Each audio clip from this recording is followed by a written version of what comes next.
tal? Buenas tardes a todos.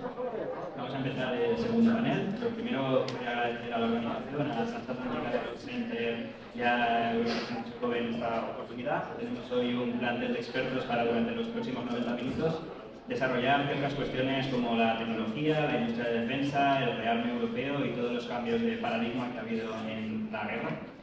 En primer lugar, me gustaría introducir a Rafael Moreno, el director de comunicación de Indra, una de las compañías multinacionales españolas de referencia en tecnología, aeroespacio y defensa.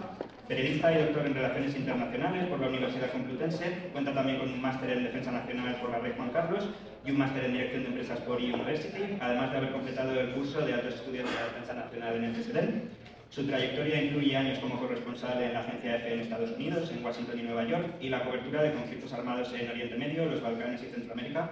Por supuesto, el currículum sigue, pero no tenemos tampoco mucho tiempo, así que me gustaría presentar al resto de ponentes. No lo estoy haciendo por ningún orden. A mi derecha tenemos a Silvia Gamo, es directora general de la Fundación Círculo de Tecnologías para la Defensa y la Seguridad, también periodista, licenciada por la Universidad Complutense y con un máster en Digital Business Executive Program por ISTI. Está especializada en información de defensa, ha sido enviada especial a zonas de conflicto como Irak o el Líbano durante su etapa en la revista Tiempo y ha completado programas formativos en el CSD como Defensa y Sociedad Civil y el curso de corresponsal de guerra en la Escuela de Guerra del Ejército de Tierra. Seguimos con Manuel Gazapo Lavallese, es doctor en Ciencias Políticas y de la Administración y en Relaciones Internacionales por la Universidad Complutense, máster en Asuntos Internacionales por ICADE y formado en el CSD también en el curso de Defensa Nacional para Jóvenes. Y durante sus años de experiencia ha construido una carrera que combina investigación, docencia y análisis de tráfico. Y desde 2014 además dirige el International Security Observatory, que es el think tank de referencia en la materia, y es miembro del grupo de investigación del paisaje cultural de la UPE. También un currículum extenso que continúa, pero me vais a permitir introducir por último a Juan Ángel López Díaz. Es coronel de Infantería de Marina retirado, diplomado de Estado Mayor, de Estados Mayores Conjuntos y del NATO Defense College en Roma. Ha mandado unidades en todos los empleos y fue observador de Naciones Unidas en la Guerra de Bosnia entre el 93 y el 94. Ha sido agregado de defensa de Sudáfrica y acreditado en Angola, Mozambique, Namibia y Lesotho. Y en etapas tempranas de su carrera también estudió ruso y visitó en varias ocasiones la Unión Soviética durante los años de la Guerra Fría para analizar sobre el terreno la evolución tecnológica y estratégica del país. Durante estos 90 minutos, como les comentábamos, vamos a comentar distintas cuestiones como la industria y la tecnología. Y la primera que me gustaría introducir es el concepto de Ucrania como un campo de pruebas para nuevas tecnologías. Hay opiniones muy divididas. Siempre que hablamos ahora de estas nuevas tecnologías, parece que uno de los grandes reclamos es probarlo en Ucrania. Entonces me gustaría conocer la opinión de nuestros expertos sobre este punto y me gustaría empezar con el coronel Juan Ángel López Díaz. ¿Qué lecciones operativas podemos extraer de esta rápida adopción tecnológica en un conflicto que puede ser considerado de alta intensidad?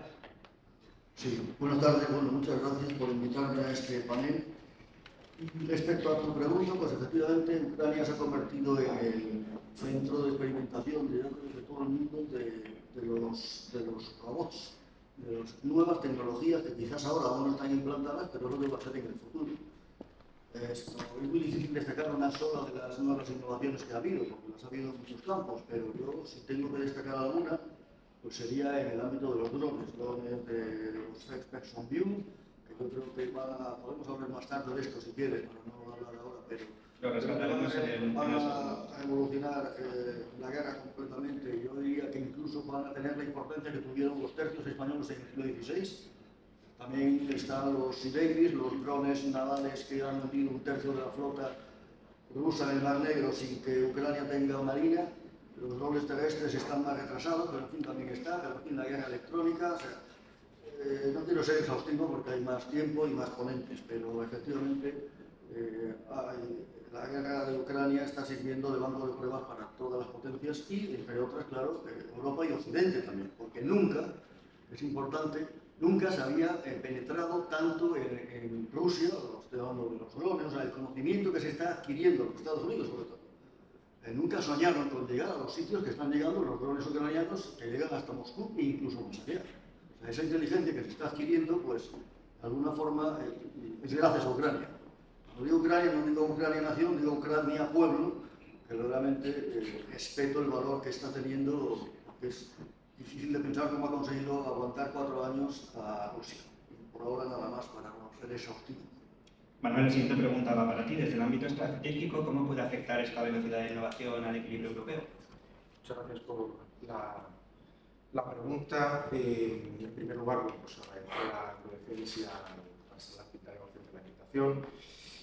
Gracias también a estas dos entidades. Recientemente tuve la oportunidad de estar en Ucrania, de ver la situación en Kiev, en un espacio de viaje muy pequeño que hicimos con el general Víctor Vados, con el coronel Fuentecobo y con gente fantástica allí, con Alina, Alexander. Creo que la vivencia allí fue suficientemente complicada como para ver la realidad. Ese teatro de operaciones que decía el coronel es absolutamente cierto. La velocidad de innovación es algo impactante porque, por desgracia, ya sabemos que toda la industria civil bebe de la industria militar, que bebe a su vez de los conflictos. Por lo tanto, ahí hay una especie como de pescadilla que se muerde la cola.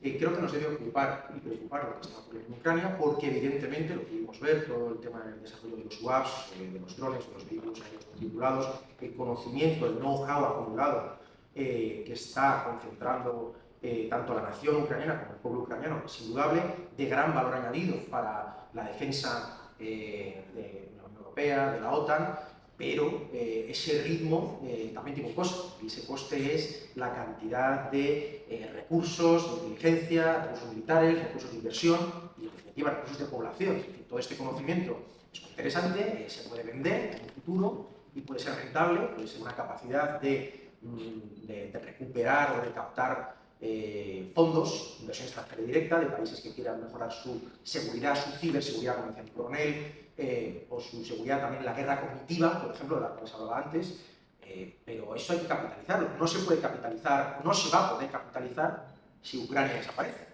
Y mis queridos amigos, a este paso de Ucrania va a quedar poco o muy poco, porque tenemos un actor con una determinación criminal que es Rusia. Esa es la realidad, más allá de lo que podamos debatir. Por lo tanto, hay una influencia y un ritmo muy alto de desarrollo tecnológico aplicado al sector de la industria de la defensa, indudable.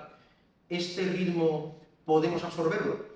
Hasta cierto punto sí. Muchas de las cosas que están ocurriendo allí, que podrían tener un aporte de valor añadido desde el punto de vista de patentes o de comercialización de capacidades, se nos quedan en el terreno, porque el ritmo de la guerra es tan brutal, porque esto es una guerra, esto es una agresión, que no, esto es como el emisor receptor. El canal también es importante, y si ese canal está bombardeado por desinformación, por los Shahid o por misiles intercontinentales o misiles balísticos, pues es muy difícil que ese conocimiento se cristalice y se consolide. Por lo tanto, yo creo que hay ventana de oportunidad, pero es muy cómodo decirlo desde aquí.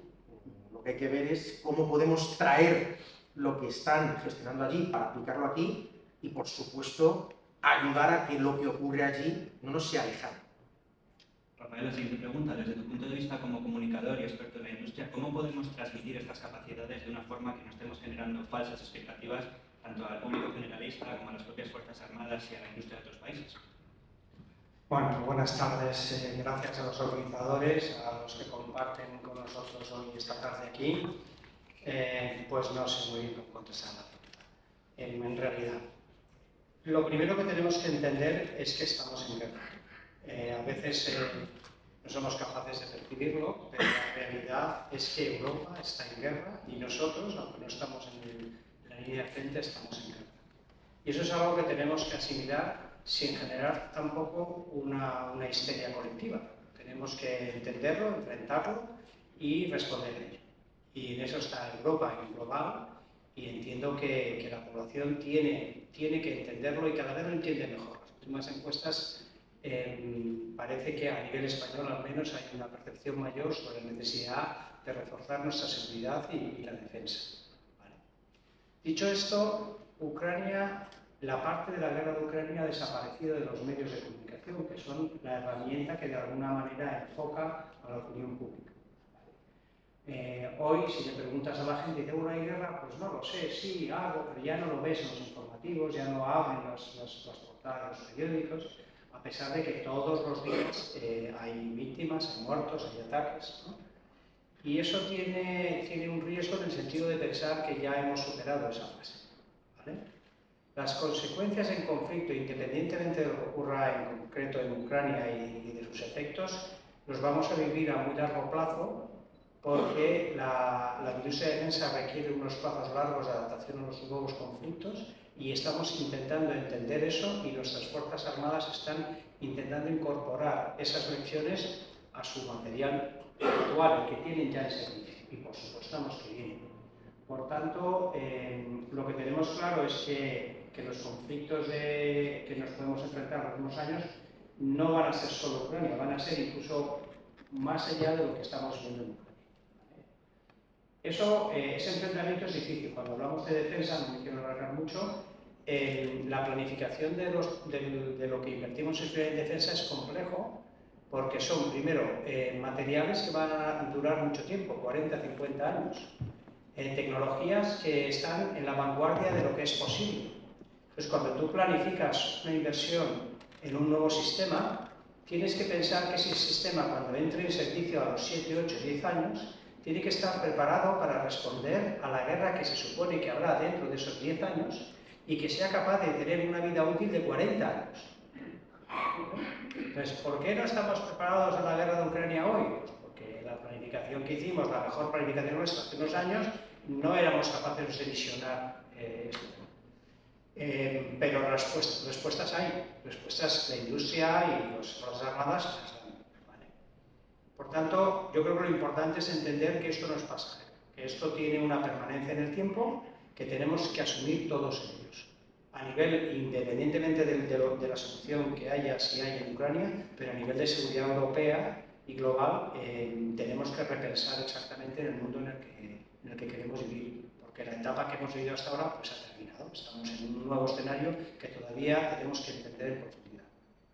Para un gran conglomerado, a lo mejor estas lecciones aprendidas en el campo de batalla son más fáciles de adaptar, pero Silvia, desde tu punto de vista, el conocimiento empresarial que tienes, ¿cómo guiarías a una startup de nueva creación para también inmersionarse en esta nueva industria que se está creando? Lo primero es entender las necesidades de las Lo primero yo creo que es entender las necesidades de las Fuerzas Armadas. Precisamente durante todo este año y bueno, pues debido al contexto geopolítico que tenemos, hemos estado debatiendo mucho sobre las tecnologías duales y el uso de las tecnologías duales aplicadas a las Fuerzas Armadas. Hay muchas empresas que se acercan pues, a TEDAE, a Media, a la Fundación Círculo, para poner su tecnología, una tecnología que está ahora solo aprobada en el ámbito civil, al servicio de las Fuerzas Armadas y Fuerzas de Propulsión del Estado. Pero tenemos que entender que no toda la tecnología dual vale para las Fuerzas Armadas, que tienen unos requisitos muy concretos y unos fines muy concretos. Con lo cual, necesitamos de la innovación de las startups, necesitamos de esa innovación tecnológica, pero también necesita un tiempo. El problema, como comentaba la Rafa, es que no se prefiera, es que el problema es que todo avanza tan rápido y la tecnología cambia tan rápido y está cambiando el modo de actuar tan rápido que es imposible planificar de aquí a 40 años. O sea, de hecho, si echáramos una vista atrás, no es que no se planificar, es que hay tecnología ahora mismo que ni siquiera somos capaces de imaginar que la web también la podía hace 5 años, ¿no? Está pasada dentro de 10 y a lo mejor si nos sentamos en esta mesa podríamos hablar de computación cuántica que ahora mismo ni siquiera somos capaces de determinar hacia dónde va a llegar en 5 o 10 años. La inteligencia artificial, por ejemplo, la inteligencia artificial existe desde hace décadas. ¿Os acordáis del famoso Deep Blue? Y sin embargo la explosión de la inteligencia artificial está siendo ahora y su uso está siendo ahora. Veremos a ver hasta dónde llega. Entonces es muy difícil en este contexto para las empresas atender, y para las propias Fuerzas Armadas y Fuerzas de Propulsión del Estado, atender esas necesidades, proyectarlas más que atender. Las actuales las sabemos, las a corto plazo las sabemos, en el medio y largo plazo es mucho más complejo porque ni siquiera sabemos qué capacidad tecnológica va a haber en este medio. El coronel abierto, me van a permitir la expresión, el melón de los drones, y creo que es una de las palabras que más se han podido repetir en medios de comunicación desde que comenzó el conflicto. Es una tecnología dual, hemos visto cómo el pueblo ucraniano de una forma resiliente ha adaptado sistemas que antes se utilizaban para ocio, que se utilizaban para grabaciones audiovisuales, para protegerse y defenderse. Coronel, ¿cómo cree que estos sistemas, los UAV, los UAS, han cambiado la doctrina y el paradigma de la guerra? Sí, como te decía antes, de una forma práctica, los drones parece que han causado entre el 60 y el 70% de bajas en los dos bandos, lo cual es una cosa destacable teniendo en cuenta que es un arma bastante novedosa, al menos en una guerra grande como es esta. Y después hay varios tipos de ellos. Hay drones que han tenido más éxito, los drones First Person View pues son los que quizás han tenido más éxito, los drones terrestres, los autónomos, digamos, los vehículos autónomos, no están tan desarrollados, usan solo para logística, para poner y quitar minas, etc. Y los navales pues también han tenido bastante éxito. También es verdad que los tres tienen un factor en común y es que han sido una sorpresa en el campo de batalla, por lo tanto es su mejor época. no dudo de que en los próximos años será más difícil hacer los mismos ataques que están haciendo. Pero en el caso del First Person View, yo sí quiero destacar, puede haber gente que no esté de acuerdo, yo mismo puedo tener mis dudas, pero es verdad que hay gente que compara la revolución de este tipo de drones, que lo lleva un soldado en una mochila, y que antes lo que necesitaba un aeropuerto de un avión de 130 millones de euros, ya sé que es una exageración, pero ahora un soldado en un pelotón puede llevar cada uno de ellos un dron que lleva medio kilo de explosivos y por lo menos el apoyo CAS, el apoyo de Close Air Support, que antes daba un helicóptero o un avión, lo puede hacer un pelotón de fusiles ahora. Entonces, el dron sería el equivalente al arcabuz del tercio del siglo XVI. Entonces, los piqueros, que era la fuerza bruta que venía desde los romanos hasta que se inventó la pólvora con el arcabuz, y ahora el dron es el equivalente al tercio de entonces, un pelotón, una sección, una compañía. Las brigadas ucranianas tienen 2, 3 batallones de fusiles de infantería y tienen 2 brigadas de drones.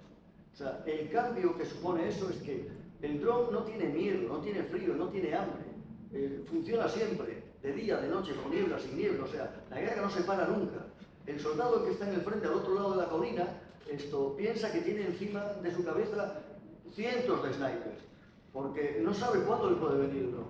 O sea que la revolución del dron es que rompe con la tendencia que había, al menos en Occidente, de las cosas escasas y exquisitas, léase las F-100, los F-35, los aviones, las cosas atómicas, las cosas complicadísimas, por un cacharro de $300 o 300 euros que te liquida al tío de enfrente. Con lo cual, ese abaratamiento, esa democratización de la guerra, ese aeropuerto portátil que lleva un soldado en una mochila, es un cambio radical.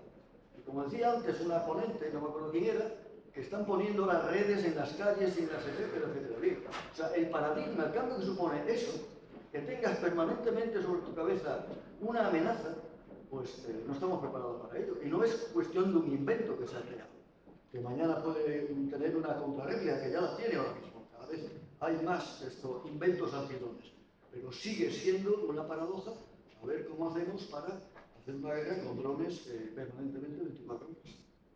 Lo comentaba Sasa de la ponencia anterior, los ataques con drones son constantes, la población vive atemorizada porque en cualquier momento puede llegar y volar un edificio por los aires viniendo desde distancias que antes no se veían. Entonces, Manuel, la siguiente pregunta es para ti. ¿Cómo podemos desde la percepción pública y desde Europa también protegernos contra estos ataques que están afectando a la seguridad de un continente entero? Ya hemos visto incursiones en países como Polonia, en países bálticos. ¿Qué podemos hacer contra eso? Pues yo creo que es una excelente pregunta. Puede haber tantas respuestas como perspectivas desde el punto de vista más sociológico, más militar, más securitario.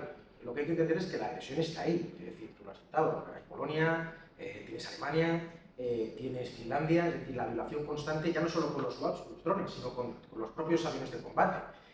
Incluso con la aparición también constante de desinformación, de sujetos que aparecen y desaparecen, que van por la costa, es decir, que también la violación del espacio y de nuestra soberanía viene también de nuestros puertos, es decir, que hay muchos sujetos, si ustedes investigan, que por desgracia entran con embarcaciones muy pequeñas, hacen una serie de operaciones y se van. O sea, esto ocurre, ha venido ocurriendo siempre y seguirá ocurriendo. Pues, por lo tanto, hay que entender que, como decía Rafael antes, esta guerra es real, y por mucho que pensemos que esto nos sigue quedando lejos y que desaparece del foco de los medios de comunicación, porque nos saturamos, y lo digo como compañero y con mis equipos de fantásticas personas en Radio Nacional de España o en Telemadrid, en Radio, en Madrid, yo soy plenamente consciente que no podemos saturar a la gente con esto. Pero también, porque la gente se cansa, nos ocurría también con las guerras en el Sahel, en las fronteras sahelo-saharianas, muchas cuestiones la gente no quiere ver ese odio, esas barbaridades de forma constante. Eso nos enlaza con una cuestión que ustedes quizás habrán escuchado, la idea de que vivimos en una sociedad posheroica, es decir, aquí pues, no queremos ver el odio porque la función de la Unión Europea ha funcionado muy bien, lo entenderán. El sistema de la Unión Europea es fantástico porque como elemento de prevención de conflictos o resolución de conflictos de manera pacífica es un éxito. La historia reciente de la Unión Europea, reciente, la larga, del viejo continente, ha sido sanguinolenta. De la Unión Europea y ahora más o menos vivimos en paz, hasta que de repente tenemos este conflicto que rompe el status quo. El problema es que en ese poquito tiempo en el que hemos vivido en paz, nos hemos acostumbrado al welfare state, al estado de bienestar, y en que hay unas fuerzas de seguridad del Estado que ya se partirán la cara a ellos y nosotros no seremos llamados a filas. Esto con lo de Ucrania nos tiene que llamar la atención. Lo enlazo con el grupo Wagner, ahora Africa Corps, en la frontera saharo-sahariana, en esa franja, que lo tenemos a orbedio, lo tenemos, como dicen grandes militares, debajo de nuestro ombligo. Eso afecta a la migración, regular o irregular, como quieran llamarlo ustedes, y afecta, por ende, a las seguridades. Es decir, hay que entender que todo lo que ocurra con desinformación, con drones, con carros de combate, o lo que ocurre con esos actores o guerras proxy, o guerras por delegación, que están mucho más cerca, porque lo de Ucrania nos queda lejos, muy lejos. De ahí un poco las crisis a nivel Unión Europea, a nivel OTAN. Yo les planteo, si hay ahora un problema, una agresión directa a alguien de la Unión Europea, ¿cuántos franceses, griegos o españoles nos vamos a movilizar? Ahí puede haber una situación muy complicada. Pero ¿cuántos de ellos se movilizarían si tenemos una agresión directa a la seguridad española?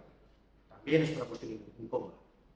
Vivimos el papel y los tratados lo aguantan todo. Por lo tanto, a tu pregunta, creo que tenemos una situación muy complicada, porque la amenaza parece que está lejana, pero está mucho más cerca de lo que pensamos, porque Rusia influye en procesos electorales, invade constantemente espacios aéreos de nuestros socios directos, y la reacción de la Unión Europea ha sido soft, ha sido, bueno, tampoco vamos a sobrereaccionar, lo cual me parece inteligente también, ¿no?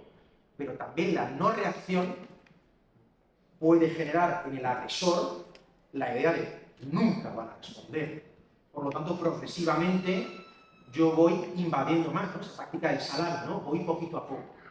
Y puede ser por la parte norte, por la parte este, que insisto, nos queda muy lejos y no está tan lejos, pero es que esos actores, sean rusos, porque es el agresor de Ucrania, pero puedo hablar de China, puedo hablar de otros actores que están en África, y África está muy cerca, porque les recuerdo que España es un país africano también, porque tiene a Ceuta y tiene a Melilla, y muchas veces no le prestamos atención. Por lo tanto, esa amenaza, que la focalizamos en Rusia, pero puede tener muchos más actores, incluso los propios estados socios, con los que colaboramos y cooperamos, nos tiene que hacer entender que o comprendemos que nuestra cultura de seguridad y defensa, hablando de un denominador de militares, civiles o gente formada en el CSD, o entendemos que esto nos afecta directamente no solo al bolsillo, por el desembolso o la cesión de conocimiento o la inversión o el plan de rearme de Europa, sino que verdaderamente nos afecta a nuestra seguridad, o lo entendemos, o si no lo entendemos significa que ya no solo estamos fallando, como decía también los colegas, a nivel de la prospectiva de nuestras necesidades a nivel de industria de seguridad, sino que estamos fallando verdaderamente como política exterior a un futuro. O sea, si no entendemos todavía hoy, después de 4 años de guerra, que esto está mucho más cerca, no incluso más cerca, sino que está dentro, y que así lo reconoce nuestra estrategia de seguridad nacional, que así lo reconocen nuestros documentos brújula, tenemos un problema. Y ese problema lo vamos a acabar.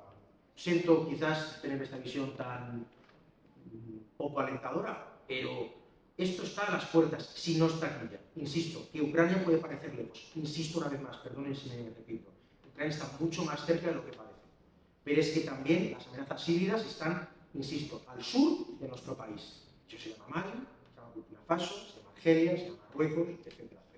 Así que esta amenaza, esta guerra real, tiene muchas caras, tiene muchas facetas, y todas nos afectan. Por lo tanto, si ustedes, o algunos de sus conocidos, de sus empresas, de sus compañías públicas o privadas, piensan que esta amenaza es una cuestión sobredimensionada o exagerada, ojalá tengan razón. Si no tienen ustedes razón, preparémonos, porque vamos a tenerlo muy complicado, porque esto va a ser. Parece ser que hemos tenido un conflicto de estas características cerca y que afecta a los espacios aéreos de otros países, o a menos de 3.000 kilómetros de donde estamos ahora mismo. Europa ha tomado cartas en el asunto para esta protección, y podríamos decir que se está rearmando con armas antidrón, pero en verdad se está armando, porque nunca ha sido una amenaza patente. Rafael, desde el punto de vista de la industria, ¿cómo se puede responder a esta creciente demanda de tecnologías seguras que parece que se han puesto de moda en los últimos 2 años? Bueno, pues respondiendo, poniéndose a trabajar. La industria no es un actor que no viva la sociedad, responde a las necesidades de la sociedad. Y responde en este caso sobre todo a lo que los gobiernos marcan como prioridades. En el momento en el que la sociedad europea y en este caso los gobiernos europeos definen las prioridades, detectan las necesidades, la industria va a responder seguro. Costará más, habrá más trabajo, será más eficiente, menos eficiente, la respuesta está ahí. El problema para mí es ser suficientemente eficiente como para responder a lo que realmente necesitas, ni menos ni más. Entender cuál es realmente el problema, el riesgo, cuál es la necesidad, y en este caso en Europa el esfuerzo tiene que ser conjunto, no es una respuesta aislada de cada país, aunque cada país tenga su propio planteamiento, ¿no? Y además, en el caso de la industria de defensa, esto requiere, y creo que lo dije la otra vez, una permanencia en el esfuerzo. Este no es un esfuerzo de un día, ni se puede hacer, ni tiene ningún sentido, ni va a servir para nada. Esto es un proceso, es un nuevo ciclo que hay que cambiar y que mantener. Eso requiere gobiernos que lo entiendan y sociedades que lo apoyen. Porque no sirve para nada que haya líderes que lo visionen, pero que luego la población no lo apoye, o viceversa, que a lo mejor la población perciba esa necesidad, pero luego los líderes no lo asuman. Desde el punto de vista de la industria, no nos olvidemos que seguridad y defensa es el sector probablemente más regulado que exista en ningún país. Por tanto, la industria va a hacer lo que en este caso las Fuerzas Armadas, el gobierno, determinen que hay que hacer, lo va a supervisar, lo va a vigilar, lo va a controlar, ¿vale? Y por tanto, todo esto hay una enorme seguridad de por qué se hace y cómo se hace y cómo el dinero público se invierte en algo que realmente es necesario, ¿vale? El problema a veces es que los tiempos no son tan fáciles de responder ante las amenazas. Es decir, tú hoy Ucrania está luchando por su supervivencia y responde con lo que tiene en plazos absolutamente instantáneos. Nosotros, aunque tenemos esa misma amenaza, la idea es responder, lo útil es responder teniendo en cuenta cuál es el plazo óptimo para ello. ¿La industria se puede triplicar de pronto en capacidades? Podría, pero eso tendríamos que colocarnos en un estado de guerra que todavía no estamos en él. Podríamos discutir si tendríamos que estarlo o no, si la economía europea tendría que pasar a empezar a trabajar como si estuviera en una economía de guerra, pero no lo estamos. Lo que sí que hemos empezado, y eso somos todos conscientes, es a modificar las asignaciones presupuestarias. Y de pasar a que Europa, la Unión Europea en concreto, ni siquiera pensaba en defensa, porque la defensa no era algo prioritario en ese momento, no solamente reconoce la prioridad, sino que asigna recursos a corto y a medio y a largo plazo en ese tema. Y ahí la industria va a responder seguro. Silvia, a colación de la intervención de Rafael y de tu última intervención, ¿qué papel crees que han jugado las tecnologías duales en esta innovación que está permitiendo el avance y el rearme europeo?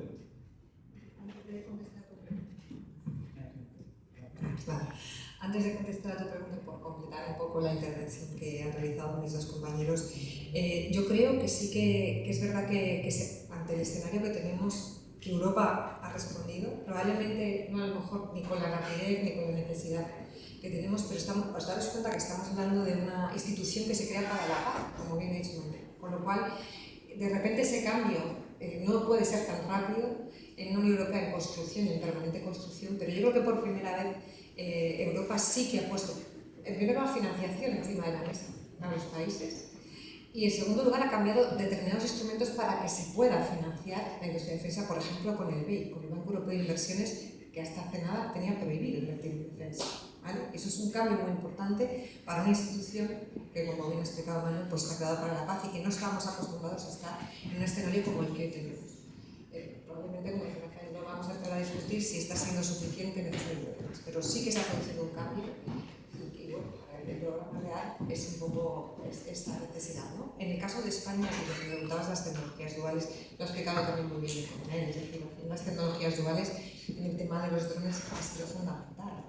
Yo creo que ahí cualquier innovación tecnológica que se pueda aplicar, pero no significa, insisto mucho, me gusta mucho repetir este mensaje, porque si no también generamos una expectativa de que cualquier tecnología dual vale para las Fuerzas Armadas, vale para la defensa, y no es así. Hay que tener también mucho cuidado con eso. Y sobre todo tiene que responder a las áreas tecnológicas que son prioritarias para la defensa y para la seguridad, como puede ser comunicaciones, como puede ser ciberseguridad, como puede ser RRQ, tecnologías disruptivas emergentes aplicadas a espacio. Ojo con las tecnologías duales, no podemos olvidarnos que la innovación es fundamental, que es importante, que quien tenga esa innovación y quien tenga la soberanía tecnológica va a cambiar el curso de cualquier guerra, de cualquier conflicto. Por supuesto, el de la Unión Europea va a estar ahí, pero no todo vale. O sea, ojo también puede tener las tecnologías duales y sus aplicaciones. Has hablado de... Con permiso, pues, por introducir un matiz, creo que era muy interesante lo que comentaba el doctor Rafa como Silvia, y no sé si ustedes estarán de acuerdo o no. Es verdad que la Unión Europea ha reaccionado, es indudable, como se suele decir, tarde y mal, ¿no? Pues yo soy muy europeísta, tenemos en esta sala a Francisco Alcoa, que viene a Pachi, lo han escuchado ustedes antes, ¿no? Me formé con él hace ya bastantes décadas.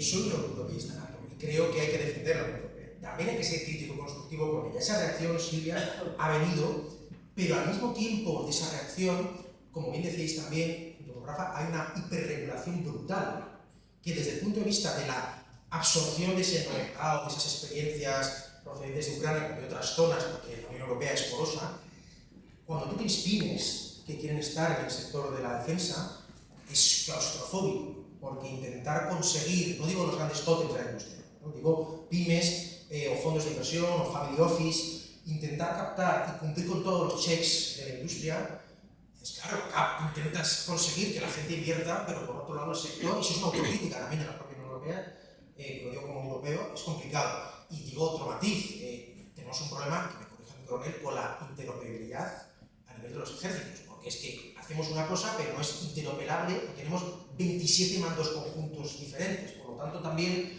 creo que hemos reaccionado con ese plan de rearme, que por cierto no quisimos llamarlo rearme finalmente, porque nos parecía un tanto belicista. Pues perdónenme, es que estamos en la guerra, o es que no hemos captado todavía la idea, pero bueno, es verdad, hemos reaccionado, yo me alegro, creo que era importante reaccionar, hay esos planes, hay esas financiaciones, pero me preocupa, lo digo por si vosotros lo podéis conocer mucho más, me gustaría escucharos o escuchar al público, con el tema de la hiperregulación, que muchas veces cuesta, y también el tema de la interoperabilidad a nivel de ejércitos, porque también es importante que lo que hagamos, como decía también Silvia, o Rafa no recuerdo, que hagamos desde una perspectiva europea, no desde la perspectiva única y exclusivamente nacional. Muchas veces tendemos a hacer operaciones o materiales que luego viene un socio del este o del norte y no sé cómo. Esa es una realidad que también tenemos que quizás hacernos la mirada, no sé si coincidís o no, simplemente es un... El tema de interoperabilidad, creo que los logros son absolutamente exponenciales. Es decir, en este caso, gracias a la OTAN, pero bueno, no hay experiencia en el mundo donde tan rápidamente tantos países hayan adoptado normas, mecanismos de interoperabilidad tan importante.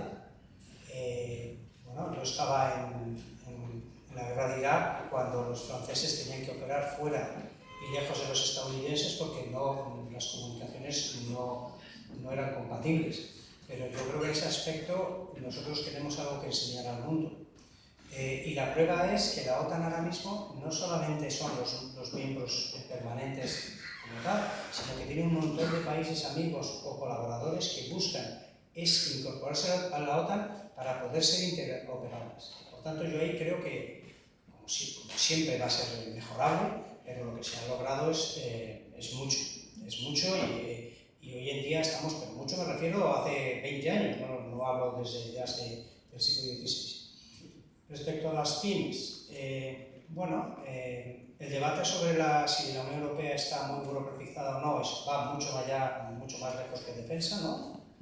Nos ha costado básicamente un socio importante y ese es un tema que va más allá de la defensa. En la defensa, como decía Silvia, no vale todo. El tema es suficientemente importante y el riesgo al que vamos a exponer a los hombres y mujeres que van a defendernos, que no somos nosotros, los que hemos designado para que nos defiendan, tienen que tener una seguridad, en calidad, en requerimientos, en operatividad de todos sus sistemas que a lo mejor requieren ese tienen ese precio. Independientemente de eso, seguro que se puede hacer todo más, más fácil. Pero la prueba es que, a pesar de eso, el 90% de los proveedores del Ministerio de Defensa no son empresas tractoras grandes. O sea, ¿no? medio millar de empresas que están autorizadas y que están registradas en el registro del Ministerio de Defensa, la amplia mayoría, 90%, son pequeñas y medianas empresas que pueden trabajar en ese sistema. Seguro que podrían ser más eficientes si fuéramos capaces de tener un sistema menos regulado. Pero, bueno, a ver, la empresa española al menos ahí tiene una respuesta. Y no solamente es eso, yo no quiero alargarme mucho. En los programas europeos lanzados para contratación o para I+D de defensa, en los consorcios internacionales, no solamente hay participación de grandes empresas españolas, hay participación de muchas, llamémosle pymes o empresas pequeñas. España es uno de los países que el número de participantes en programas europeos de defensa es de los más destacados. Por tanto, quiere decir que nuestras empresas pequeñas o medianas tienen esa capacidad de competir fuera de lo que es España, que aquí a lo mejor tenemos alguna facilidad mayor, ¿no? Yo ahí creo que soy muy optimista, porque la respuesta del sector es impresionante. Es un sector que hasta hace muy poquito el 60 al 70% de lo que facturaba y de los puestos de trabajo que mantenía y de las fábricas que mantenía era porque exportaba. Y cuando exportas, ahí no tienes favores. Cuando un país extranjero te compra algo y sabe que al comprártelo el puesto de trabajo viene a España y no va a su país, es porque tiene mejor calidad, mejor precio y mejor servicio. Si no, no te lo compra. Se lo compra otro o intenta hacerlo el mismo.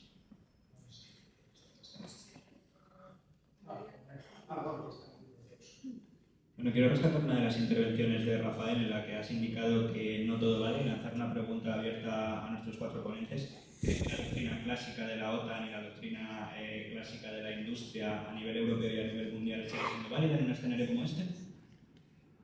Bueno, creo que una de las cosas que he visto en Ucrania, que es lo que dicen los propios ucranianos, que a mí me parece asombroso. Es que no sé hasta qué punto, yo creo que es la verdad, porque lo dicen ellos. Pero la Armada, se ha hablado aquí, o sea que, como has dicho muy bien, se comienza a planear un barco y esos planos, ese barco no sale hasta pasados 20 años, o 10 años, 10 años de experiencia. Entonces, ese proceso tiene que acabar. Esta guerra está acabando con ese proceso. O sea, no podemos estar planeando una guerra electrónica. Por ejemplo, en el tiempo que se hace X modelos de grandes, se hacen 25 modelos de misiles que superan al grado. Lo mismo pasa con un barco. O sea, los plazos de cambios que están produciéndose en Ucrania han pasado de años a meses y a semanas. Al menos es lo que dicen ellos. Es decir, lo que dicen es, las técnicas de guerra electrónica, por ejemplo, cambian cada semana, incluso cada día, cada hora cambian. O sea, lo que hicieron la semana pasada no lo hacen esta semana. Y esto me dice, en el cambio de la logística, por ejemplo, no podemos seguir como hacemos ahora, que tarden las cosas un mes en llegar. Ahora las unidades ucranianas usan el sistema de Amazon, por lo cual una unidad en el frente empieza una pieza y a las horas está allí. Los cambios que tenemos que hacer del ámbito de infraestructura y de procedimientos, y además en el marco nuestro OTAN-Unión Europea, esto se ha hablado de la industria, la Unión Europea ya puede ir reduciendo la burocracia que tiene actualmente o no vamos a ninguna parte. O sea, no podemos tardar 2 años en dar el ok a un argumento, por ejemplo. O imagínate los buques atómicos. Ahora los Estados Unidos ya tienen buques que navegan el Pacífico y de vuelta ellos solos. Pues en Europa no se podría hacer. ¿Por qué? Porque la normativa de la Unión Europea dice que usted no puede llevar un barco autónomo por las aguas europeas. Tiene que llevar un alguien dentro, un humano dentro, o uno que sea dentro. Claro, los americanos pues se la bufan, les da exactamente igual, dice lo del cabo, diga la Unión Europea por las Naciones Unidas. Lo van a usar. Y los rusos también, o quien sea. Pero nosotros, ese tipo de limitaciones que tenemos, no podemos seguir con ellos. Y en el ámbito nuestro de la defensa, la rapidez de los contratos habrá que acelerarlo. O sea, no podemos tardar, porque tardamos ahora, yo lo digo por experiencia, con 1 año de servicio, sabiendo lo que tarda en pedir una cosa, en pedir una cosa, que la pruebe una cosa, que se compre la cosa, que la construya la fábrica, etc. esos procesos hay que reducirlos a velocidad de vértigo, vamos. No podemos seguir con la política de chiframiento de los últimos 40 años. Se acabó la siesta. Sí, de claro.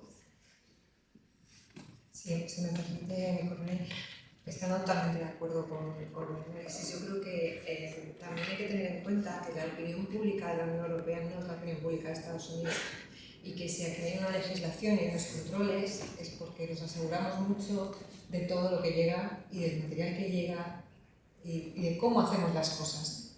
Y eso es una política en la Unión Europea. Entonces, toda esa legislación está totalmente de acuerdo, igual que en España, la legislación de contrataciones terribles, de que habría que reducir plazos, empezando solo por ahí. En relación pública no puedes tardar lo que tardas, aparte de porque hay falta de personal también, pero sobre todo los plazos que te marca la ley, es imposible tener algo rápido de una manera, incluso cuando existe el producto, o sea, no estamos hablando ya de algo a medio y largo plazo. Pero es verdad que también tenemos que tener en cuenta que esa legislación existe en la Unión Europea porque la sociedad pública de todos los países de la Unión Europea no tiene nada que ver ni con Estados Unidos ni con ningún otro país. Y ese cambio, que no hemos mencionado aquí en el debate, pero ese cambio de contexto, ese cambio de relato, que yo creo que en este contexto en el que estamos se está produciendo, pero de una manera hoy todavía muy lenta, que va a seguir produciéndose por lo que mencionaba antes Manuel, pues porque tenemos una guerra por primera vez en territorio europeo, porque tenemos Sahel a las puertas, porque está cambiando nuestra percepción de seguridad y el miedo. Es decir, como decía Maslow, necesidad satisfecha deja de ser necesidad. Al final, si tú tienes tu necesidad de defensa y seguridad cubierta, no te vas a preocupar nunca de la defensa y seguridad, pero cuando deja de estar cubierta empiezas a preocuparte de la defensa y seguridad. Y eso es lo que está pasando ahora. Eso provocará, ese cambio de percepción provocará también, esperemos, un cambio en la legislación y un cambio en nuestra manera de regular las cosas. Pero eso está así porque nuestra sociedad y porque nuestra percepción es muy difícil legislar a veces contra ciertos valores. No, quizá no nos estamos dando cuenta de que estamos viviendo una transformación de nuestra forma de vivir. Y por tanto, todo lo que hemos hecho hasta ahora vamos a cambiar. No solo de lo que estamos hablando. Lo que pasa es que esa visión es muy difícil de tener. Sobre todo, las sociedades avanzadas como la nuestra somos muy conservadores. Nosotros no ponemos la vena, no vamos a rearmarnos si no vemos claramente la amenaza delante. Ya no digo de Ucrania, digo de seguridad, simplemente de las calles. Es muy difícil que las sociedades occidentales les hagas predictivas. Es decir, como es posible que pase algo, preparémoslo para eso. Normalmente respondemos a veces. La cuestión ahora es probablemente un tema de liderazgo, que asumamos que tenemos que cambiar y cuanto antes lo hagamos y seamos de predecir en nueva era que ya está llegando, mejor estaremos preparados para ello. Pero eso no solo en defensa, sino a nivel global. Estamos en una nueva era completamente diferente. Toda la época, ya no solo de la Guerra Fría, de la posguerra fría, de todo lo que hemos vivido hasta ahora, ha cambiado. Estamos en otro mundo. La inmigración, los movimientos migratorios, todo lo que vivimos. Entonces, eso ya supera la buena defensa, supera una cuestión de liderazgo, de entender el nuevo mundo en el que estamos, ¿no? Y ahí Europa normalmente es muy conservador. ¿Podemos ser más visionarios? Por supuesto que podemos ser muy visionarios. Probablemente no será mi generación, será la generación de los jóvenes que están aquí, las que tienen que ser más van a tener más energía para forzar ese cambio y forzar a nuestra propia sociedad que piense más allá de este presupuesto o del presupuesto del año pasado. ¿Cuál es el problema? Y ya con eso termino. Pues que nosotros vivimos con periodos de 4 años y esto tendremos que romperlo de alguna manera. Tendremos que romper el ciclo que tenemos, que nos hemos construido nosotros mismos, porque es muy difícil trabajar a medio y largo plazo si cada 3 años tenemos que replantear y votar a algunas personas que piensan que sus políticas son a 3 años.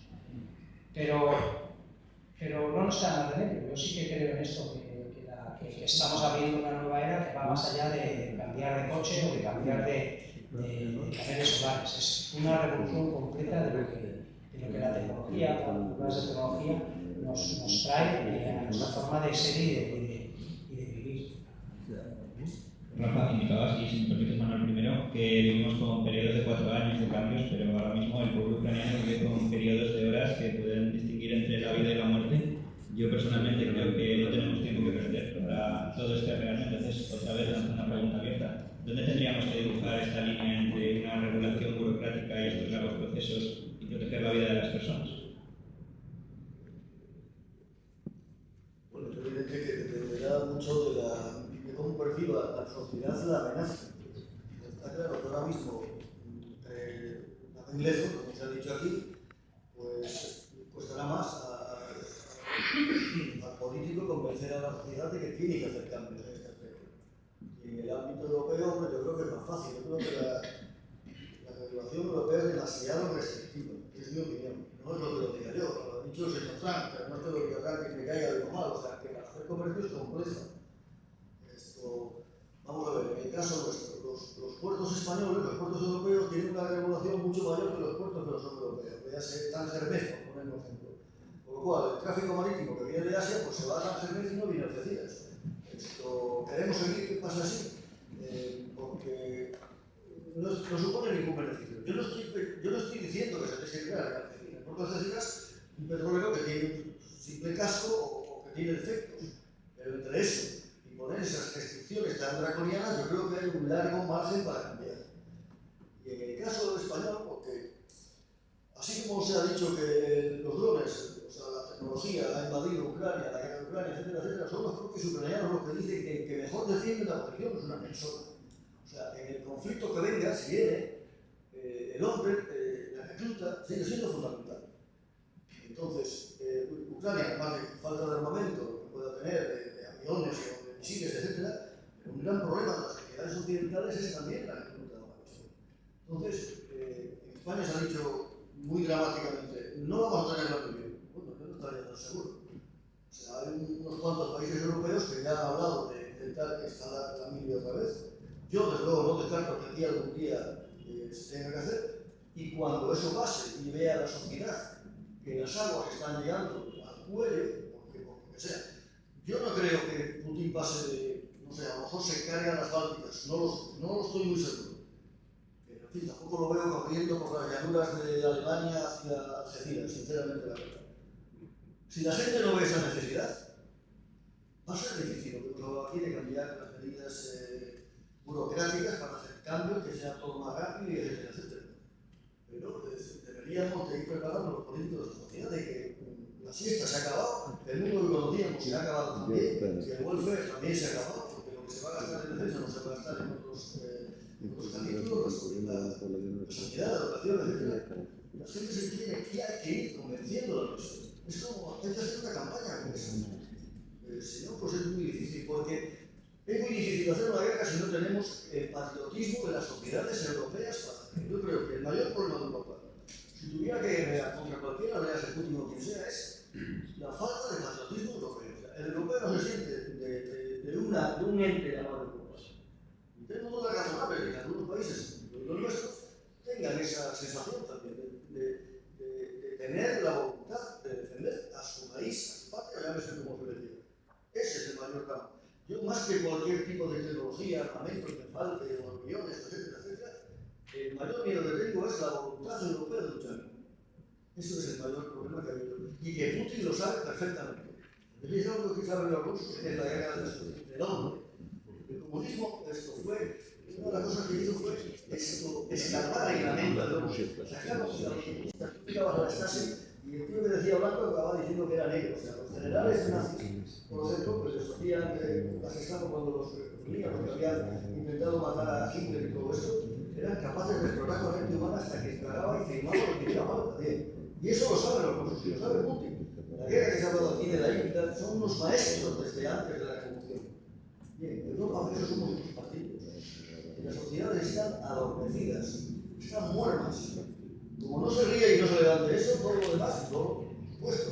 Acabemos con la burocracia, que sea todo más rápido, pero hay que despertar a la gente. La gente, además de que, bueno, ahora tampoco es una buena época económica, la gente gana más de 1.000 euros, está muy pendiente de sus problemas y no quiere saber de otra cosa.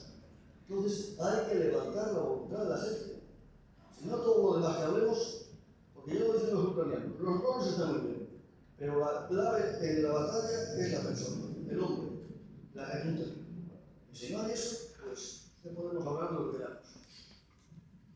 Manuel, ¿y qué obstáculos a nivel político crees que enfrenta este rearme, sobre todo con la relación con la OTAN, con Estados Unidos y con otros territorios? Todos. O sea, empezando desde Asia. Nosotros, quiero decir, siempre se llaman a los políticos nos preocupamos nosotros. En fin, esto es una cosa maravillosa donde no es que han motivado, han puesto un mandato, han puesto nosotros, quiero decir, vamos a tener una serie de autocrítica honesta. Tenemos una lucha intestina en España, donde no tenemos un pacto de Estado respecto de temas de seguridad o de defensa. Tampoco tenemos temas de seguridad o temas de educación. Dramático, pero sí. No lo tenemos en España, no lo tenemos en Europa. Tenemos tantas voces diferentes. Esta película, todos ustedes ya la habrán escuchado muchas veces. Por si eso fuera poco, tenemos un señor que mataron a Jay Frank en su segundo mandato que le da exactamente igual todo. Porque él lleva aplicando una estrategia que ya es de Obama, me parece que aquí hay un enfrentamiento brutal entre demócratas y republicanos, que es el famoso leadership from behind, que es liderazgo desde atrás, que él le da exactamente igual lo que ocurre en el mundo, se le va a volver a encontrar. Es el aislacionismo, es el proteccionismo. Ahora parece que lo ha pausado con esa intervención en el Golfo de México, ahora el Golfo de América. Ese espacio, como se explica muy bien en Relaciones Internacionales de esta guía, no deja un espacio, pasa también por ecología, en el estudio de la guerra, un espacio lo llena otro. Esos otros actores pueden ser Putin, Xi Jinping, con esa ruta de la seda, el collar de perlas en el sudeste asiático. En África hemos salido. Ha sido Francia, España sigue estando ahí, pero quiero decir, no estamos prácticamente en ningún sitio.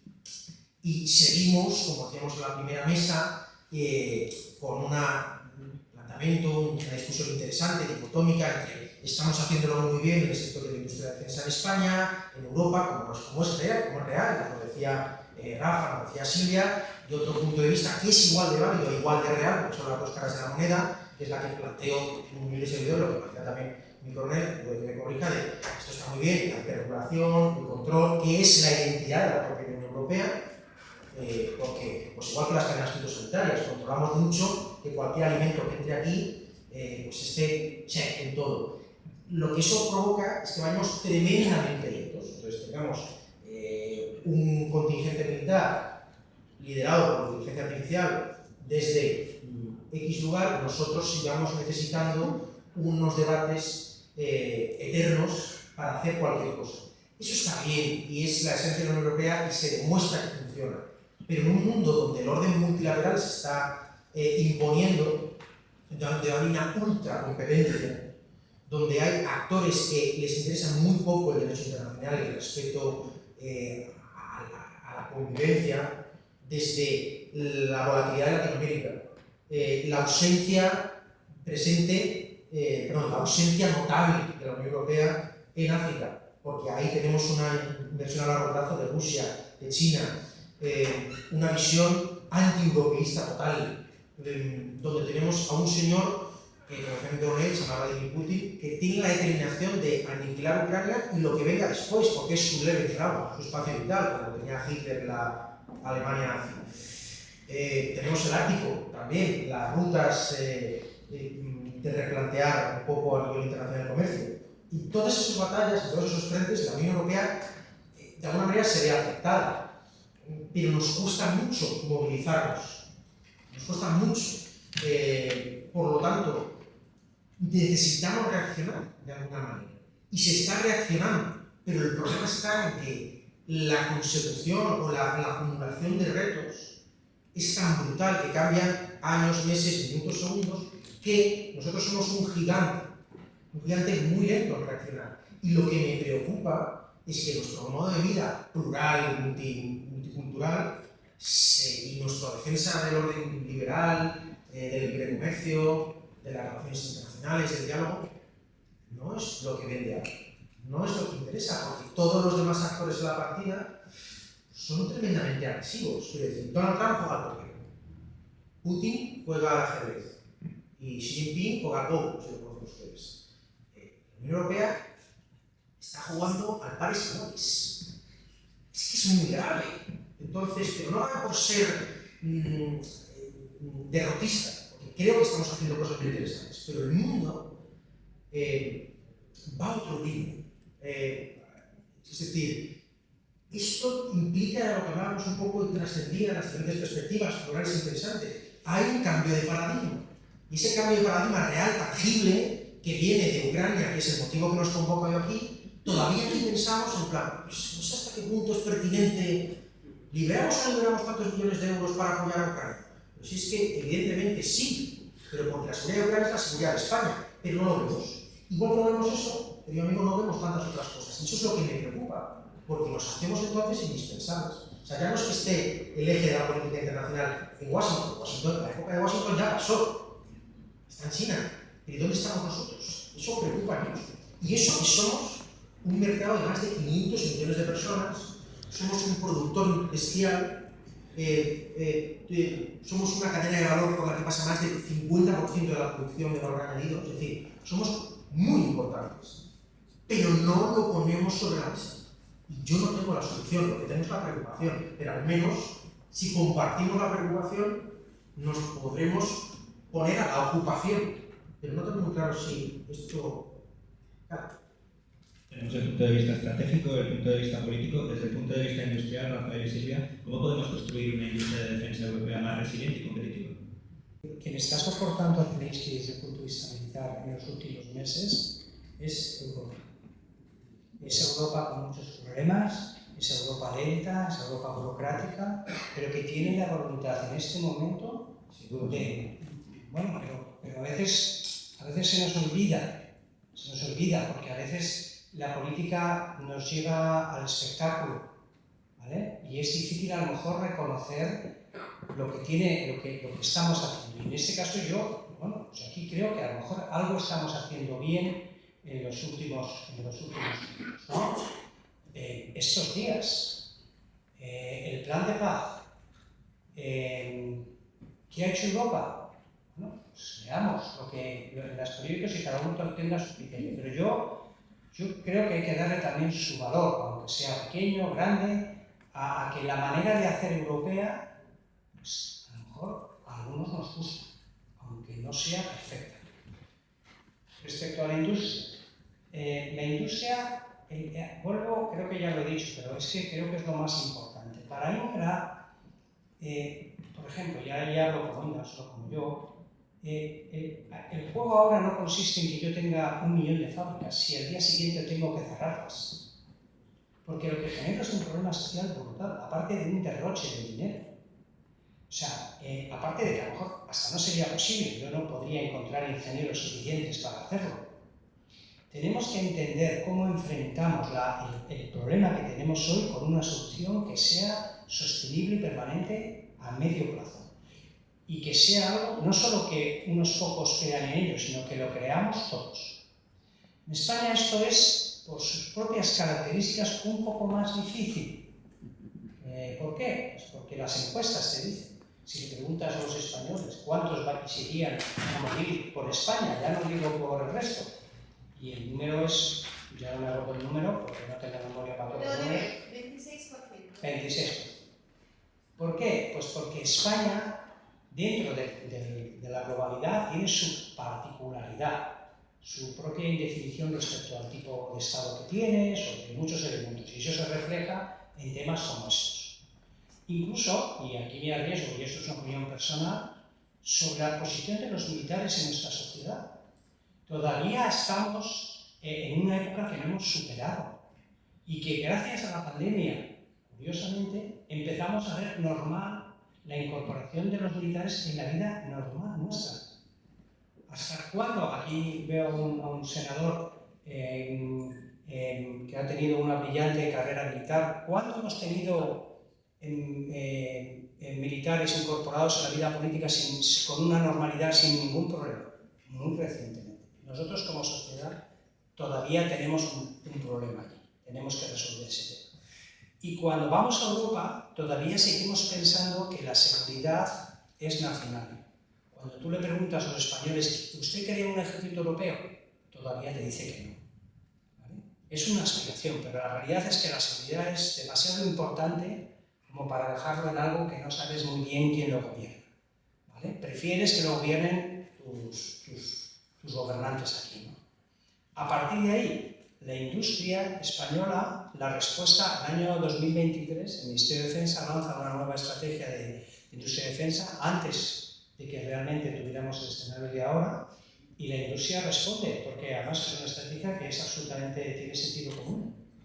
Otra cosa es que otro de los elementos que tiene que tener esa política de Estado y pública es que los beneficios deben de ser lo más amplio posibles. Territoriales, empresariales, tipos de empresas, ¿no?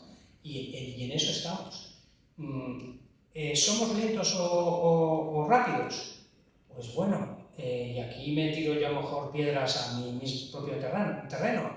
Este año España va a lanzar 31 programas especiales de armamento en menos de 12 meses. Bueno, si a final de año los hemos firmado, habremos respondido rápidamente. Seguro que alguien se quejará porque a lo mejor no están perfectos o no hemos hecho algo completamente alineado con lo que fuera. Pero cuando a nosotros se nos pone un reto, yo creo que la industria, en este caso, porque hablo desde la industria, pero como sociedad respondemos a ello. ¿Vale?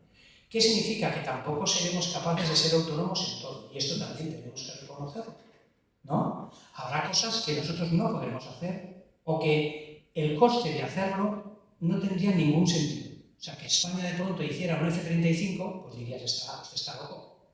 No tiene sentido. A esa respuesta no tiene respuesta España.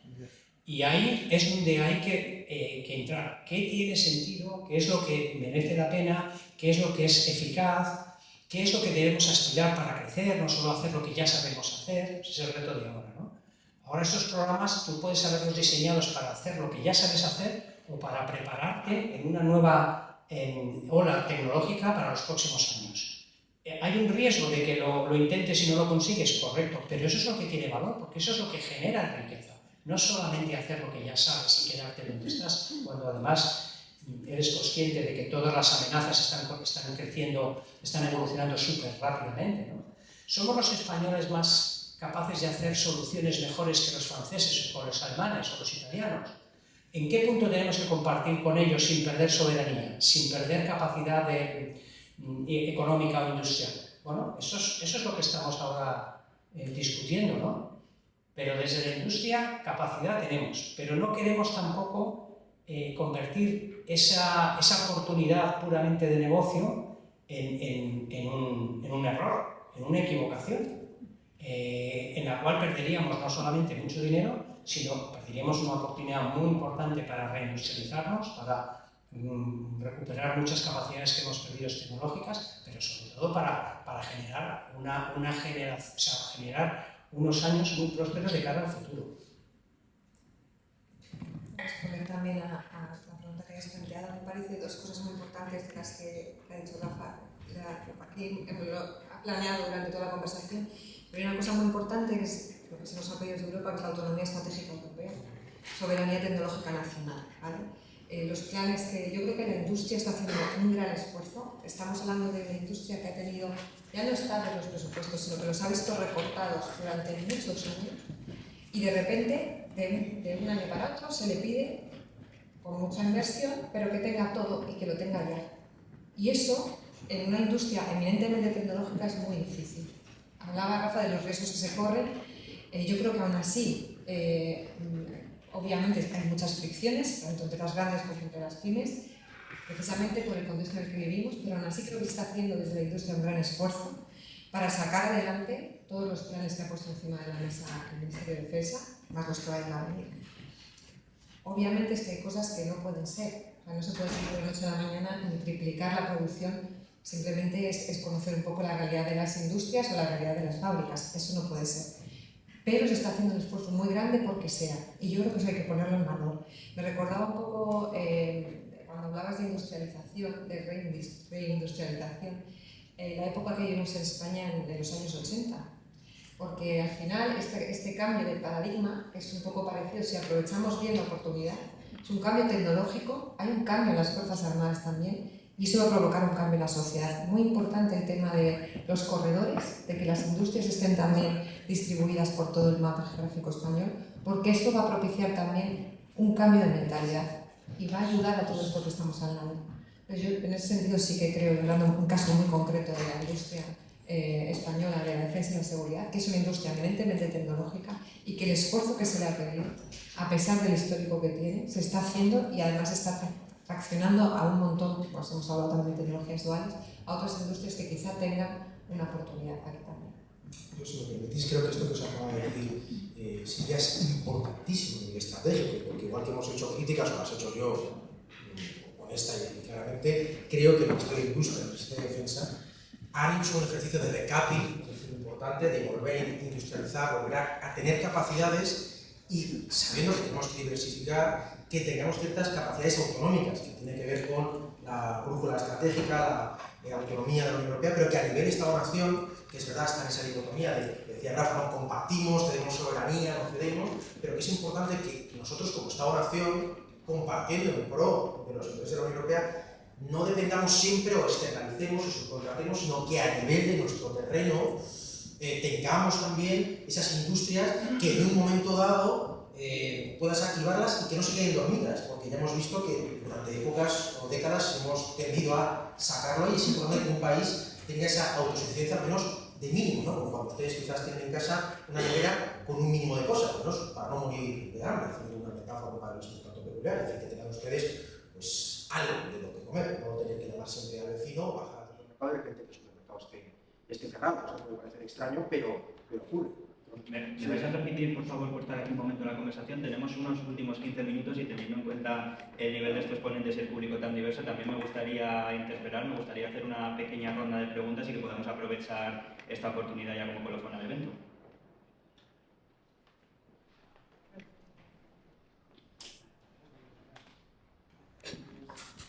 Pregunto a Silvia y a Rafael. Para ustedes es mejor que las capacidades no se planteen como se han venido planteando desde los años 90, que se pensaron en un modelo de planeación basado en capacidades a largo plazo y hacer mejoras incrementales. ¿No sería una manera mejor para España para que sea más rápida la respuesta, se levante ese tejido industrial y así mismo pues, se puedan incorporar rápidamente esas tecnologías como lo está haciendo Ucrania, de las cuales, como dice el coronel, las mejoras son de horas, semanas o a lo sumo meses? ¿Cuál es la alternativa? Disculpame que no he entendido muy bien. ¿Que si seguimos el modelo como hasta ahora? Sí, o cambiar con un modelo en el cual no sea un modelo de buscar una bala de plata como un F-35, un FCAS, es decir, mejoras rápidas e incrementales para responder a las necesidades que están ahora y sí ir subiendo.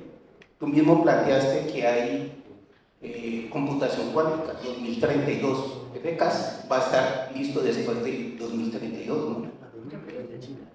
Yo creo que se trabaja a dos velocidades y se trabaja de dos maneras en paralelo. Una con las capacidades, con los documentos estratégicos que hemos visto y que ha mencionado Rafa, pero eso no significa que no se esté trabajando en paralelo con otras tecnologías. De hecho, por ejemplo, en la subdirección de Platín, que es la responsable de la I+D+I del Ministerio de Defensa, aparte del Observatorio Tecnológico, por poner un ejemplo, hace poquito han tenido el Congreso del DSEI, donde hablan de estas tecnologías y buscan esas mejoras incrementales. No significa que porque hay unas capacidades tecnológicas no se busquen incrementos rápidos y se vayan, añadiendo o sumando a los documentos que ya existen. De hecho, yo creo que el año que viene, mi coronel, si no recuerdo mal, se publica la nueva estrategia de innovación de la defensa.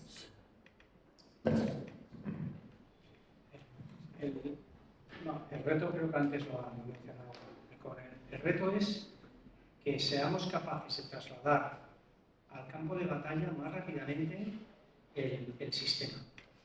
Desde la definición por parte del cliente de lo que necesita y que entendemos que responde a ese análisis del conflicto, de la amenaza, y que lo entreguemos, seamos capaces de reducir ese tiempo.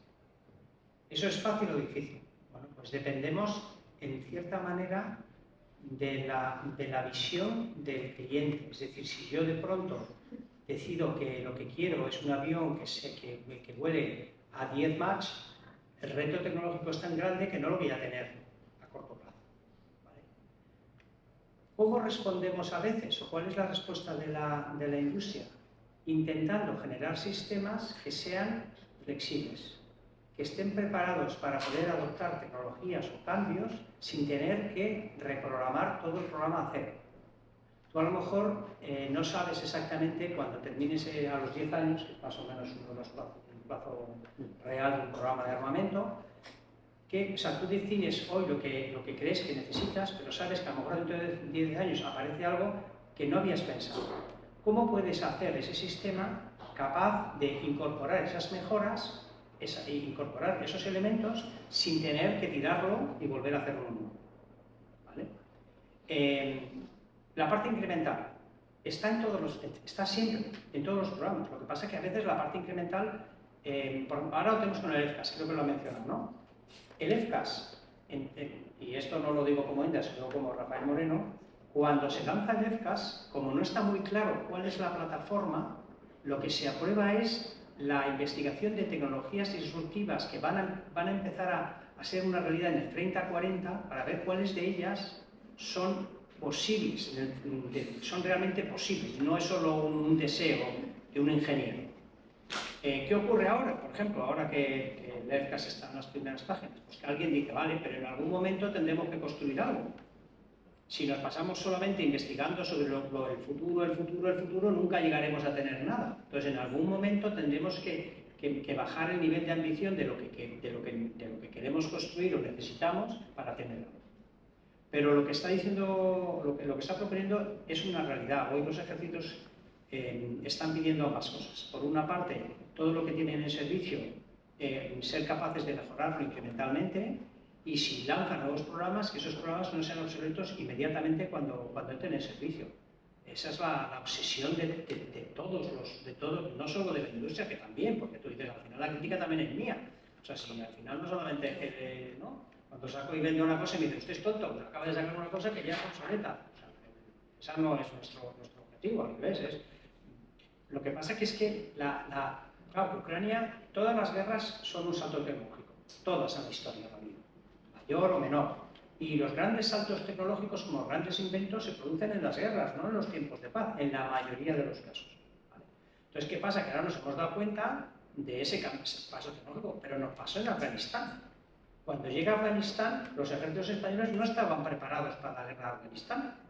Y ahí España, por ejemplo, pues tuvo que comprar rápidamente material para responder a la amenaza que había ahí. Y dice, ¿usted fue tonto? No pensamos que se iba a producir ese conflicto en ese tiempo y que nosotros íbamos a necesitar ese tipo de respuesta. Si me permites, por añadirlo a lo que decía Silvia Rafa. Pero entonces valdría la pena, por ejemplo, adelantar EFCAS, acelerar esos programas para empezar a cerrar gaps a la espera de esas grandes tecnologías. Eso no lo sé. O sea, esa es una decisión que en ese caso hay dos respuestas. Una, los políticos o los militares, que cuando necesitan esa sexta generación, ¿vale? ¿Cuándo vas a necesitar ese servicio, en este caso ese avión? Y luego, si el salto incremental tecnológico merece la pena en ese tiempo. Porque si tú a lo mejor el incremental, por decir una tontería, cuesta 100 millones de euros, a lo mejor prefieres aguantar un poco más para tener tecnologías que tengan más recorrido. ¿Vale? Precisamente creo que esos son los debates que ahora se están dando. Si empezamos a hacer algo aunque no sea tan avanzado, o seguimos trabajando en una respuesta que sea posterior, pero que tenga mayor tiempo de vida útil, de vida operativa. Por complementarlo, no sé cómo lo verá el coronel, ya que me gustaría escucharle, por responderte y también al resto del público que nos acompaña aquí. No sé si ustedes saben lo de la teoría del cisne negro. Si les suena el cisne negro, o quizás les suena también lo del rinoceronte gris, que quizás es menos conocido. Y tiene que ver con lo de los planeamientos a nivel de industria de defensa, o lo de la guerra de Ucrania, que insisto de nuevo que es lo que nos convoca hoy aquí.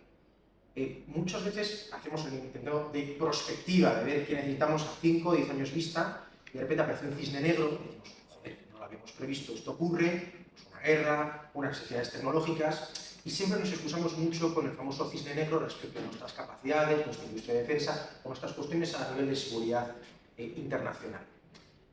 Me estoy cansando un poco del famoso cisne negro. Y por eso les hablo del rinoceronte gris, ese rinoceronte gris que está en la sabana, que nadie le ha prestado atención y de repente a uno le viste de golpe. Esto de Ucrania no es de hace 4 años, es de hace más de 10.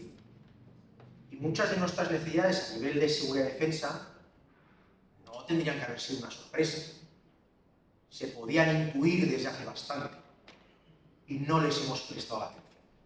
Lo dejo caer porque muchas veces nos excusamos con el famoso cisne negro, que tiene mucha improbabilidad, es muy improbable que ocurra, hay un alto impacto, pero no miramos al rinoceronte gris que está ahí en medio.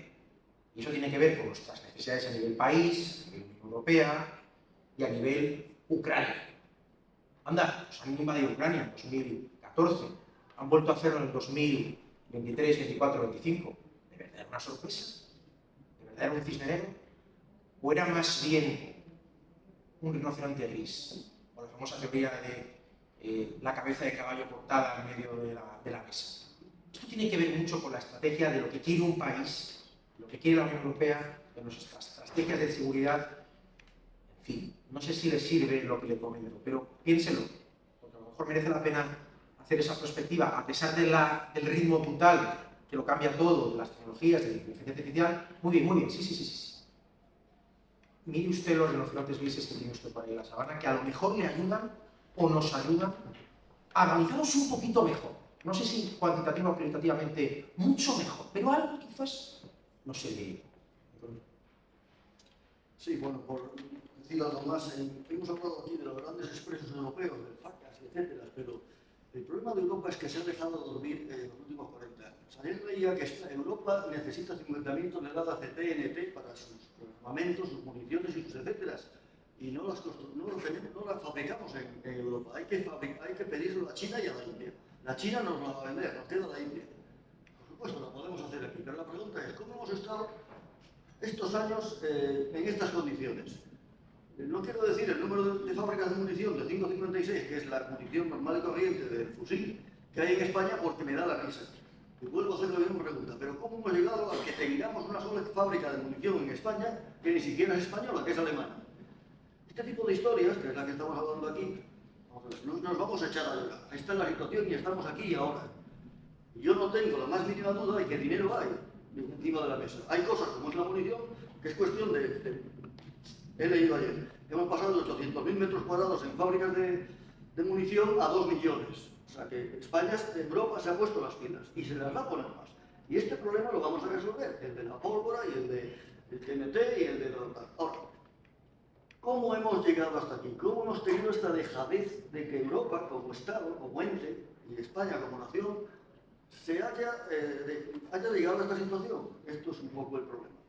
Lo que dices tú también. O sea, que Ucrania aparece en el año 2014, es verdad. Pero vamos a ver, España tiene más amenazas también que en el norte. Ahora estamos focalizados todos en el norte, pero vamos, todo el mundo sabe que tenemos problemas también en el sur. Bien. Y la pregunta es, ¿por qué hemos dejado que esto caiga a este nivel? Que Ucrania va a servir, y yo no lo dudo de revulsivo, ya lo ha servido. Ya lo ha dicho muy bien Fernando, que vamos a aprobar 21 programas antes de fin de año. Récord del mundo. O sea, es verdad que en un año hemos alcanzado el 2% del PIB, lo cual es, para mí, una gratificación. Por fin, por primera vez, no estamos a la miñoca, como hemos estado siempre. O sea, sin recursos tan básicos como la munición. La de 556, no estoy hablando del FACA, ni del F-35, que por cierto, antes de tener el sexta generación habrá que tener un quinta generación. Entonces vamos a dejar las historias y vamos a traer un quinta generación. Y si el Ejército del Aire y la Armada quieren el F-35 como el cacharro idóneo, pues vamos a tratar de buscar eso. Y olvidémonos del sectarismo político de qué es lo mejor para el Estado y para la nación y para la defensa. Este artefacto, vamos a intentar comprarlo, si es que nos meten en la cola, porque esa es otra. Ahora vamos a tener dinero que nos va a salir por las orejas, pero todo el mundo va a comprar lo mismo. Misiles, chirimbolos antidrones, nos tendremos que poner a la cola. Cuanto antes nos pongamos en la cola, antes nos dará lo que no puede hacer la industria nacional, que evidentemente no puede hacer todo, porque no podemos hacerlo todo, lo sabemos. Somos dependientes en asuntos de comunicaciones, de electrónica, hay un montón de medios que España no los produce. Y hemos hecho un submarino con un gran esfuerzo, y en dinero también. Hubiéramos podido comprar un submarino nuclear con lo que hemos gastado en esto. Bien, bueno, pero ahora ya lo tenemos. Bueno, pues en el resto hay que hacer lo mismo. Entonces, como hacen las ruedas de un tren antiguo al arrancar, vamos a ir despacio, pero vamos a poner el tren en marcha. Ahora que nos hemos dado cuenta de las carencias que hemos tenido y de las cosas que hemos hecho mal, nosotros y Europa tratemos de enmendar ese problema y seamos constantes y acabemos con ese problema lo más rápido que podamos. Bueno, pues desgraciadamente nos hemos quedado sin tiempo, son ya las 8, seguramente hay muchísimas más preguntas. Yo todavía tengo muchas en el tintero, así que tendremos que hacer otra edición de este evento. Coronel, Manuel, Rafa, Silvia, muchísimas gracias. Transatlantic Dialogue Center y Europa Defense Coven, muchísimas gracias por el evento, ha sido un placer.